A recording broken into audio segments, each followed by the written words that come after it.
This episode of the Better Every Shift podcast is brought to you by LACoFD, the experts in policy, training, wellness support, and grants assistance for first responders and government leaders.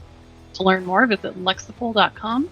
That's LEXIPOL.com. Now let's get into the show.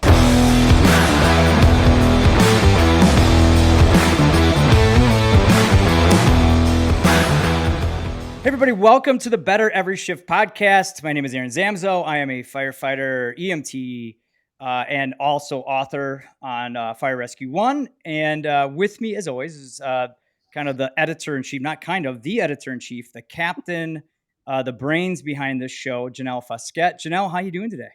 I am doing fantastic. How are you doing? Well, I'm excited because for once I'm talking to, I shouldn't say for once, but we usually have chiefs and sometimes higher ranking officials, but we have a celebrity today. Firefighter-Paramedic Mike Anderson from the show LA Fire and Rescue.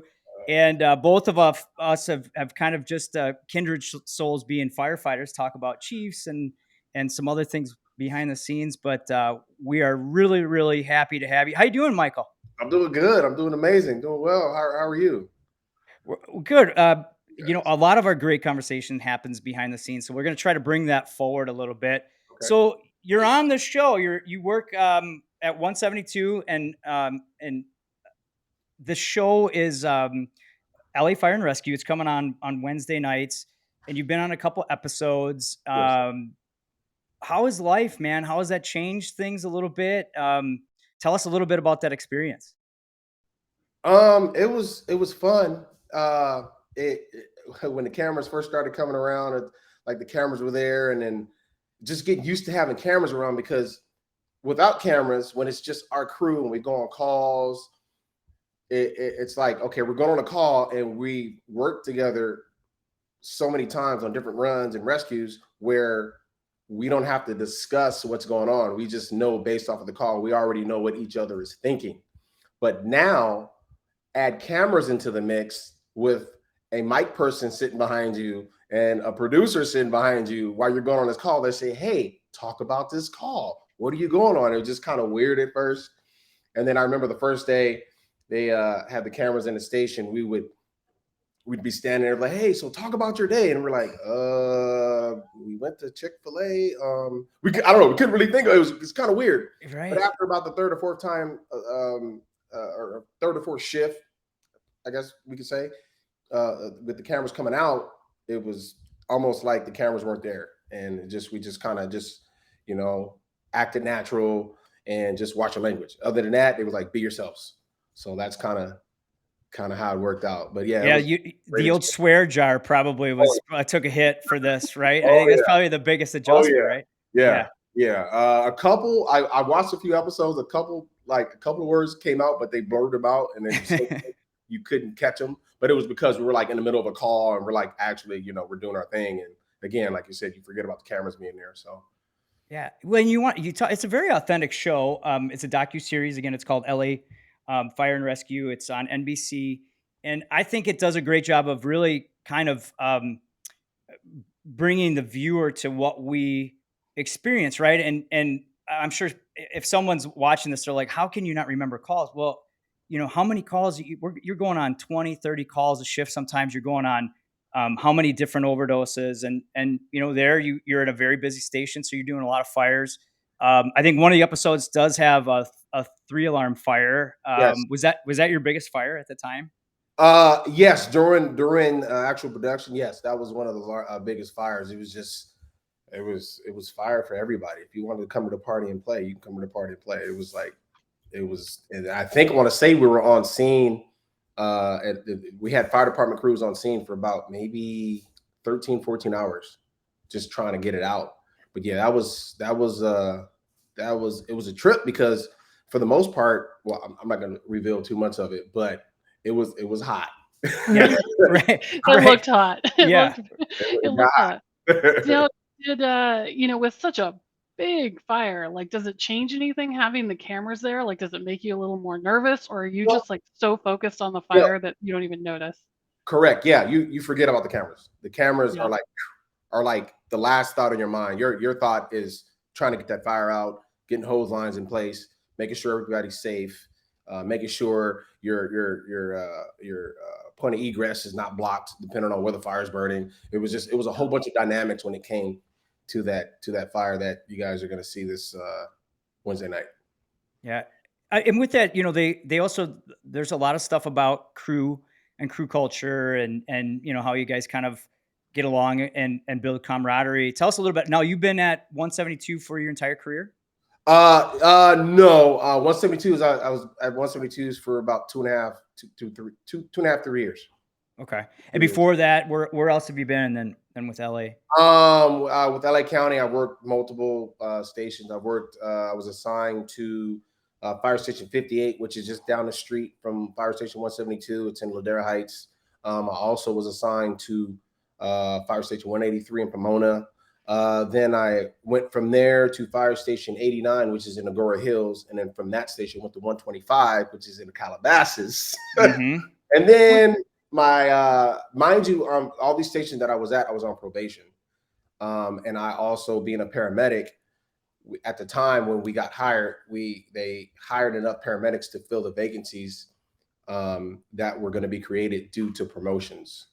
So when all that was going on, they were trying to shuffle us around. And so that's why I worked at so many stations. And my final station was 161 in Hawthorne. And then I've been in the 172s.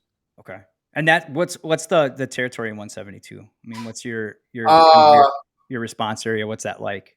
It's a nice wide range. The demographic it's a multicultural demographic in 172s.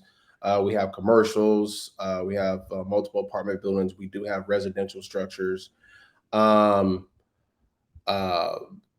It's just really dynamic in that area. Plus, we also have hills in that area where, just depending on, if we get, for example, a vehicle fire, something that I wasn't really used to. I worked for another department prior, which we didn't really have a lot of hills. So vehicle fires, for example, you want to make sure you chalk that vehicle. Yeah, right. Yeah, you make YouTube, not NBC, if you don't do that, right? Right. Just stuff like that. It's just really dynamic in our area. Plus, we're also, being at 172s, we're second into the Marina district, which is called Marina Del Rey. That's the 110s area.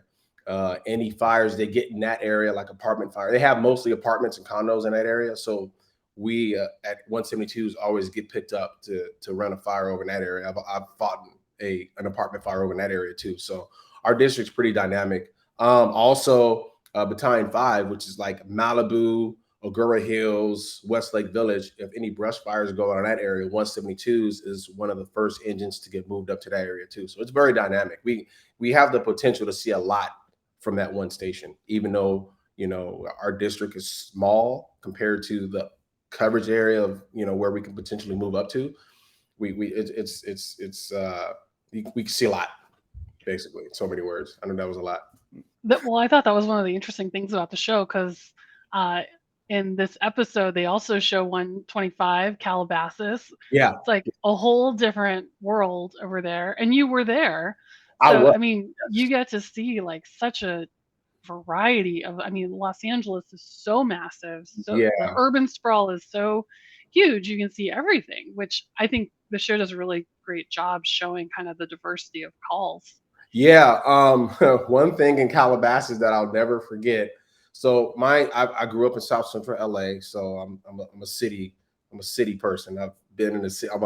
I call myself a flatlander, just because, we got other stations that are in like what we call brush areas that have the hills. And I tell them, hey, I embrace my flatlanderness. I like it. It's nothing wrong.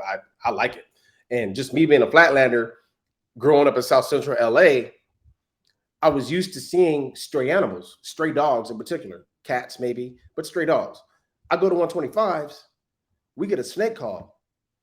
I was like, whoa, wait a minute, what? We go on these? I was terrified. And I basically told them, I was like, hey, I'm used to seeing stray dogs, not stray snakes. This is something new for me. They were kind of laughing at me because my first snake call, I like literally suited up. I had my full turnouts on. I had my firefighter gloves on. I'm like, I am not getting bit. But after I think about my third or fourth snake call, I was okay. It was almost like vindicating, like when we get the snakes, and it's like, okay, I gotcha. Well, Yes. spoiler alert, there's Right. a Well, we there gotta might be a slithery friend on this episode coming up Yeah. on Wednesday. Oh, So yeah. Yeah. Yes. Well, it's funny because you said the first snake call, which means that there were probably quite a few. Oh, yeah. But when you thought about, you always wanted to be a firefighter. We were talking off camera. Is that Yes. kind of you never thought that was part of it, right? Nope. Yeah. Not at all. Yeah.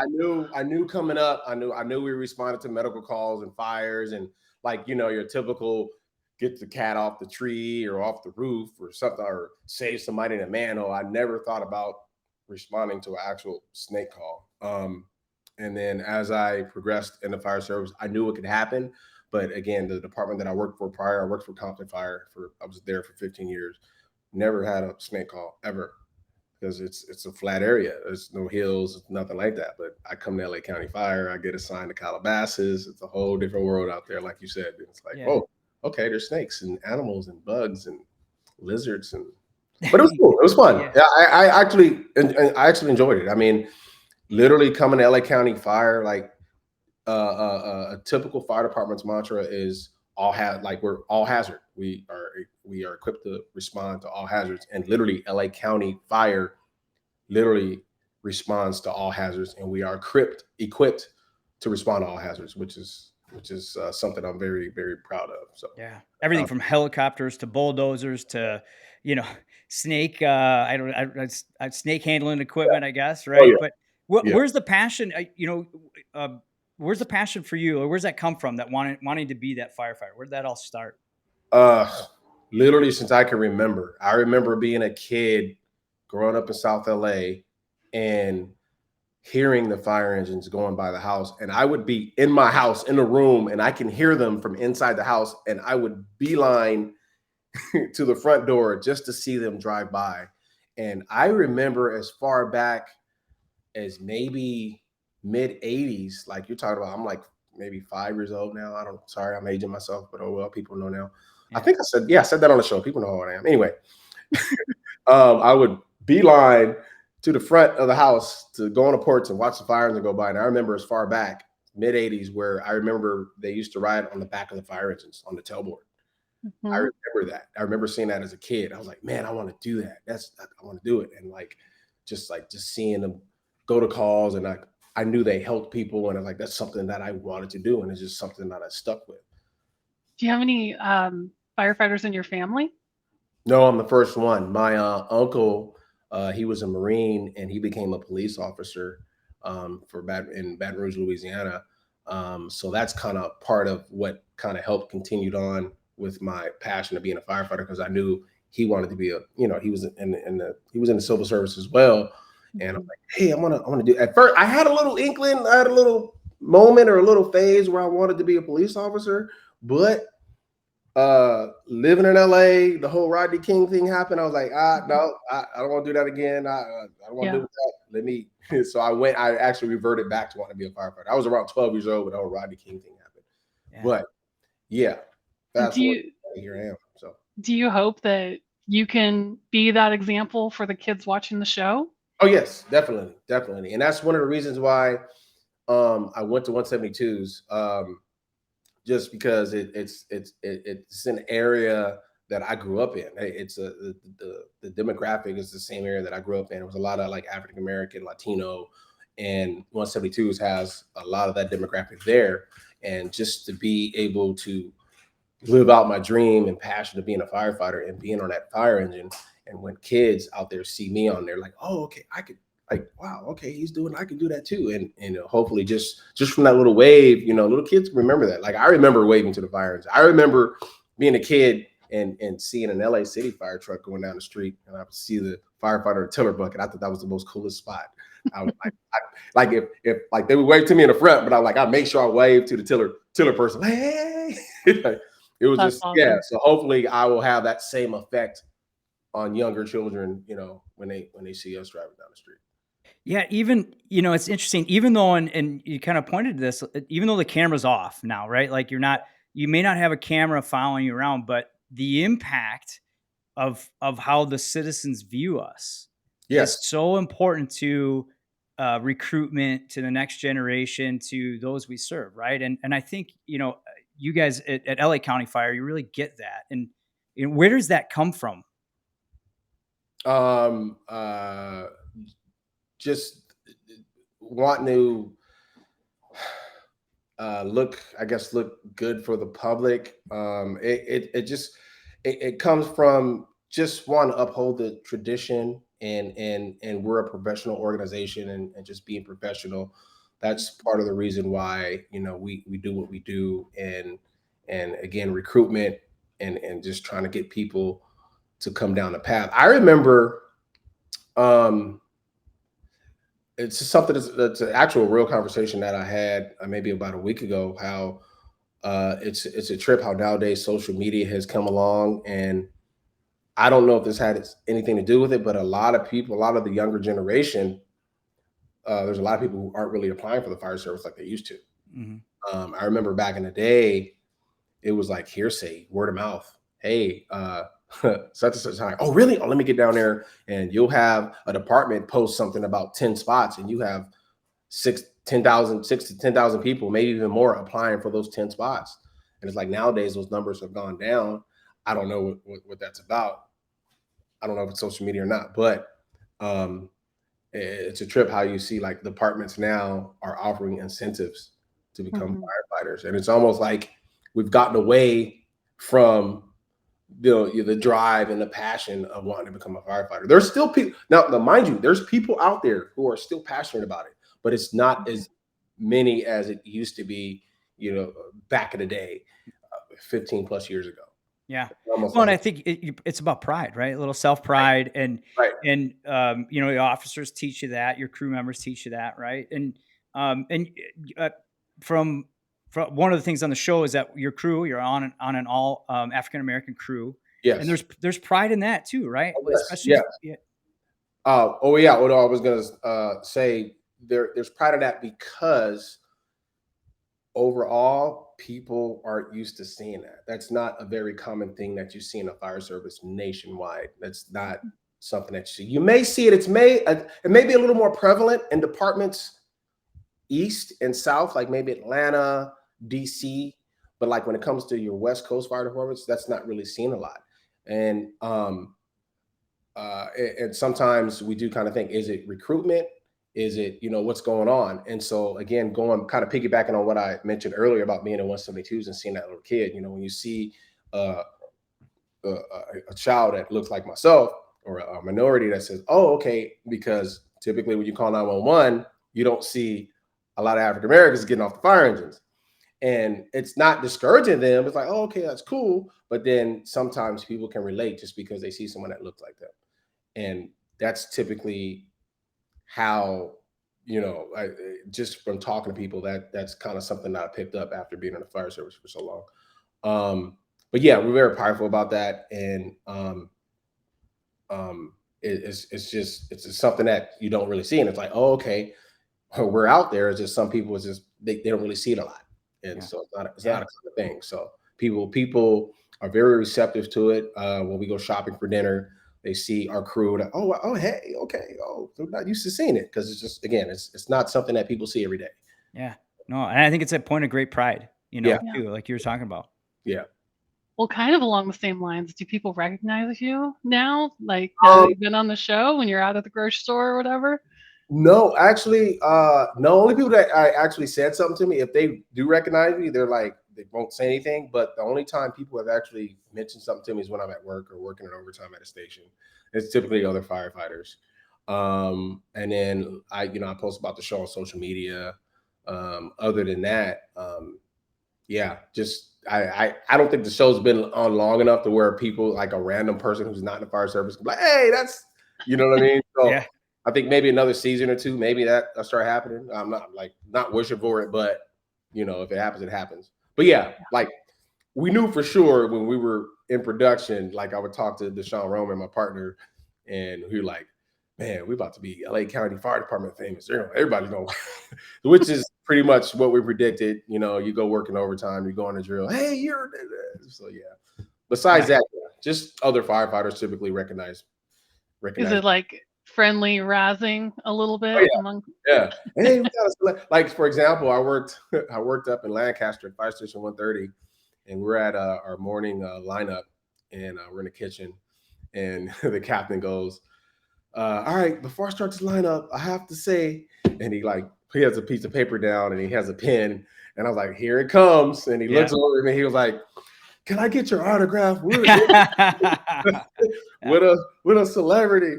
And I'm like, "Oh Lord." Yeah, right. But that's you. But you want that in a way, Yeah, right? yeah, yeah. Because they're all saying it, so might as Yeah. well just get it out there, right? Yeah, it's You know? all friendly banter. It's Yeah. part of the Well, fire. let's talk about the camera and the fire service a little bit. Not just on NBC's cameras, but with social media. And I don't know if you've seen this trend. I know, I'm up in kind of the north central part of the country, and Okay. we see this a lot. You go on an accident call, and there are 7 people with cell phones right there, right? Yep. Like, do you notice that now more because you had the other cameras on you, or has that just been pretty consistent? I mean, you guys get some pretty interesting calls, so I'm sure you get a lot of cell phones around your scenes, right? Yeah, no, it's been a consistent thing. Ever since cell phone cameras came out, and it's even more so today, especially if it's an incident that's big enough. Now I don't know if you guys heard of it. It's called a citizen app. There's a lot of people who use that app. And there's times where I'll be at work and a structure fire will go out in another part of the another part of the county, excuse me. Yeah, yeah. And I'm nosy. I have another app called Pulse Point. Yep, we use Pulse Point as well. Yeah, So I go, blah, blah, blah, blah. I hear the little notification. I'm like, oh, brush fire in Agora Hills. Oh, let me go up to my little app, and there's an and app, read the notes. there's an app that's exclusive to LA County Fire where we can listen to the radio traffic. So I'll go on that app and I'll listen. I'll hear the size up, and they'll give a size up. And if it is some fire, I'm like, okay, let me give it a couple of minutes. I'll be like, I'm pretty sure there's somebody with a camera that's probably on the Citizen app filming. And sure enough, I wait a couple of minutes. I go on the Citizen app and somebody's with their phone live, and I'm literally looking at the incident on that Citizen app. And it's just, yeah, again, it's very consistent when it comes to people just on their cell phones. And I had this conversation within the last year with one of my partners at work, and it's like, once you leave that fire station, hell, once you leave your house, you're always on camera. You're always on camera, especially when you're at work. When you got this uniform on, and I always tell the younger firefighters this: always be mindful on what you do when you have that uniform on. You are a representation of the department that you work for, and not just the department that you work for. You are a representation of the fire service in general. When you put your firefighter uniform on, you put that badge on, be mindful of what you're doing when you're out in public, because just because you don't see a camera immediately in your face, there's somebody that can be filming, especially when you're on calls. That's when you really are being watched and sometimes under scrutiny, depending on what you're doing. And you know how firefighters are. When certain things are going on and somebody's filming a scene, we are nitpicking. Oh, he didn't grab the Halligan right. Oh, he didn't. Yes. Yeah. Why is it taking so long for that person to force entry on that door? I would have did this and I would have did that. And then so, yeah. I just tell the younger generation, just be mindful, because there's always cameras out there. Yeah. And you know what? Monday morning quarterback, you think the NFL is bad on Mondays, right? Like, do you hear any stuff like that, or so far of the episodes, or do you watch and you go, oh man, I should have done this? It's almost like you get a play-by-play, or you can watch yourself, and how you responded. Has that kind of gone through your head at all? Yes, I guess I can kind of somewhat critiqued myself during the interviews. I'm like, I don't like the way I sound. I sound like I had a lisp when I said that. I like the way, why did they? I should have did that again. I should have let me watch that before they said cut and print. Other than that, no, I've heard nothing but positive feedback. And from firefighters, not just general firefighters. There are a few haters out there. They look overly dramatic. Oh, those are actors. Oh, they're actors. They got their SAG cards. Like, No, it's real. Everything is real. You know, it's real. Haters gonna hate. It's you know? so dramatic. I'm like, well, yeah, you got to understand. It's still Hollywood. You have to put the music behind it to Mhm. viewers. Yeah. It's more interesting, and it gives you almost a preview of the scene that's coming on, and you know, like Well, it's funny. You're like, yeah, the fire of my responses, I didn't critique at all. That's pretty good. But it's the media side of stuff. You're like, oh no, I don't like yeah, that side, yeah, right? But you know, firefighters are like, well, I would have grabbed this tool instead of that, or I would have done this, or you right. know, that BVM isn't on that person, right? And they're squeezing it too fast. We But don't have the E3 clamp. yeah, right, yeah, and that's how we are. But you know, on the other side of that, you know, after watching it, there is a little bit of pride. Like Yeah, this series, and I compliment NBC on this side of it. Is, you know, I can finally say, yeah, if you want to know what it's really like, watch LA Fire and Rescue. This is what we encounter. yes. You know, and this is really kind of encompasses the different things that we see. And I had a little pride. I'm like, these guys are doing it out there. You know, there's that side of you too, right? Like, you had mentioned that you're representing the fire service, and that we all need to understand when we walk outside, there's a pride. But you being in this limelight, do you ever think that you'd be in this position? And you seem to be embracing it, you know. But what do you think about being that person? Um, it's pretty awesome. I never thought I would be a part of something like this. It just kind of happened. Funny little story. I was a part. So I worked for Compton Fire prior. I was a part of a show called First In, which came on. It aired on BET, fall of 2010. I wasn't featured like I am in this show. I only had maybe like 15 seconds where they put my face up and I was talking about a call and they flashed my name. Other than that, I look like a background actor. Like you see me walk in the background, and that was it. The main character in there was like Marcel Melanson. A lot of people don't know him by name, but they know him because his noticeable sleeve tattoos. They also had Marcus Wilson, who was another one. He was the Proby. That's what they called him on the show. Mm-hmm. There was Daniel Salazar. There was a couple of other characters. I can't think of their names right now. Sorry if you're watching this. I forgot your name. But yeah, it was, you know, I thought that was it. You know, okay, cool. You know, little TV time, whatever, whatnot. Fast forward, I come to LA County Fire, and they asked who was interested in the show, and I was like, oh. And I talked to my partners, Deshaun Roman, Aaron Wingfield, Captain Grayson. Hey, what do you guys think about it? And they're like, yeah, cool. And yeah, that's here we are. Here we are. Here we are. It's almost a surreal experience, you know, seeing yourself on TV, and it's like, oh, there I go. Ugh, There you go. Yeah, and that's what I do, man. That's we're helping out. Yeah. Well, I got a chance to watch it, and again, there's a little bit of pride there, and remarkable job. Keep doing that prideful job, and you know, we appreciate your time. But you're not through with us yet. We do a little thing. We like to put our guests in this thing we call the hot seat, where we just ask kind of general questions, not about the episode, but about life. Okay. And you know, I'm sure you're gonna do fine with it, but Janelle always likes to come up with my running joke is that my mom and her mom are two favorite listeners, and they come up with the questions. And so actually my mom is here with me, and she did come up with one, but we'll ask you that in a second. We'll have Janelle start.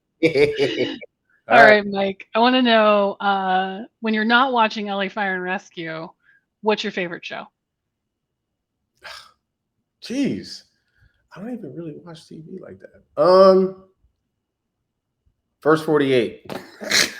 I love that. Yes. 48. Yeah. Nice. Yep. Actually, it's funny because, I'm kind of cheating because I actually was just watching it a couple hours ago. That's why. But no, Force 48 is a good show. Like, It's one of those shows where, like, if it's on at the fire station and you walk in the kitchen and you see somebody else is watching it, you like grab a little snack or something and you look, and like you like had your mind set on doing something. You just walked in the kitchen for that snack and you were gonna exit, and you see the first 48 on, and you like start sitting, and next thing you know, you sitting down in this like an hour later, like, You're sucked in. are they gonna catch him? Yeah, you have to watch to the end now, right? That's Yeah. a show. You have You're to be like, invested. You're yeah, invested. they had to catch that person. Yeah. The first 48. I love that show. I'm with you. So this is one my mom was talking to me about. I was telling her about a strange call that we had, and I'm sure you've had numerous ones of that. But now you've been on the camera. Has there ever been a scene where you've come into this just obscure, weird call, and you're like, "Am I on like candid camera? Is someone filming me?" Where you look around and you're like, "This just really can't be happening." Does any call like that stand out? Yes. We got And called can you tell us about it? Is the yeah, second part. Okay. All right. We got called out, and this was years ago. And I'm the treating paramedic at the time. I walk in with my drug box and my monitor. We walk, and the captain's talking to the patient, the person that called us. Mind you, it's 2:00 in the morning. And I hear my captain's kind of asking the person questions, and they're like, yeah, so what'd you call us out? Oh, well, this and that. Da, da, da. I'm like, okay. But why did you call us? They started rambling about some stuff. But, oh, well, I called you because I couldn't sleep. And I immediately, before the captain can say, hey, you guys can go, the engine company captain, I'm not gonna lie, I literally turned around and went back to I'm like, you can't make this up. Like 2:00 in the morning and you can't sleep. Like, drink some milk. Yeah, right. It was an emergency for them. Take a hot shower or something. Go do some yoga or something. Like, right? No, you cannot call 911 for that. No, that might be the worst one I've heard for a miscellaneous call. Not being able to sleep. Wow. Just thinking about it, it's amazing how I worked with this with a parent. He's a little salty, a little kind of over it. He used to say some wild stuff, and he said he's like he'll say only in America where you can dial 3 numbers and turn all these lights on. Like in the station, like only like you can dial 3 numbers. Yep. Great point. Yeah. Very like, good. Yes. He'd be like, somebody has their phone in their hand right now. They already dialed the 9 and the 1. All they got to do is dial that last one. And I just, anyway, it was just, yeah. That's a crazy one. It was a little curse word in there to make it funnier, but yeah. 1 or 2, yes, for sure. But yeah. All right. Well, so you're in LA. Yes. Any good celebrity sightings you can share? Not necessarily celebrity calls. We don't want to violate HIPAA or anything. Yeah. Yeah, right. Yeah, careful. So, not as a firefighter. It's back when I was in high school. I went to Chatsworth High School, which is not too far from where I live. And we're at the time I lived in South LA, so I was bused out to the valley. So we're on the 405 headed south. For those in LA, you guys know about the 405. Anyway, we see Jeffrey, the butler from Fresh Prince of Bel-Air, on the side of the school bus. So like I was asleep, and then I heard like commotions. I wake up, hey, it's Jeffrey. So I looked up, and everybody, hey, because we don't know his real, when you're a 12-year-old kid, you don't know the character's real name. You know him by the character, so that's what you call him. It's like, hey, it's Jeffrey. Like everybody went, hey, Jeffrey. And he's like just driving. He's like, hey, and then he like signals and gets off the freeway. That was it. That was the heyday of that show though. That time, that era, right? Like he was the man. Yeah, we saw Jeffrey. Let me see. Have I seen anybody else? I've met Anthony Anderson while I was at the Compton Christmas parade. Anthony Anderson was there. I met him. Nice. Who else? I met O'Shea Jackson. He's Ice Cube's son. Yep. I met him. It was right around the time I think they were filming Straight Outta Compton. It's funny.